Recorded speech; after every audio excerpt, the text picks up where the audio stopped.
Hello friends, તો આપણે Garuda Vishnu પાર્કમાંથી exit લઈ લીધું છે. હવે આપણે જઈએ છીએ મેલાસ્ટી બીચ તરફ. અત્યારે થોડુંક વેધર રેની થવા માંડ્યું છે, પણ ઓવરઓલ સારું વેધર છે અહીંયા.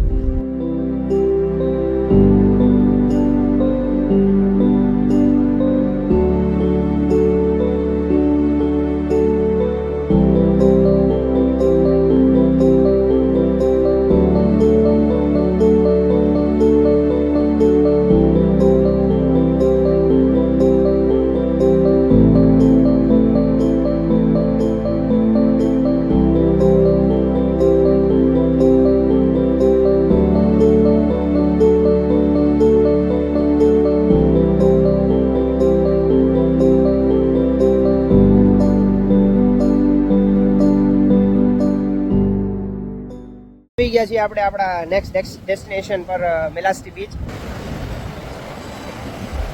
આ છે ને વ્યૂ એકદમ ફીલ કરવા માટે છે, એકદમ મસ્ત, આમ બહુ જ મસ્ત વ્યૂ છે. કદાચ 1.5-2 કલાક અહીંયા બેઠા રહીને તો એમ ન થાય કે ક્યારે પાછું જવું છે. પાણી પણ એટલું ક્લીન છે.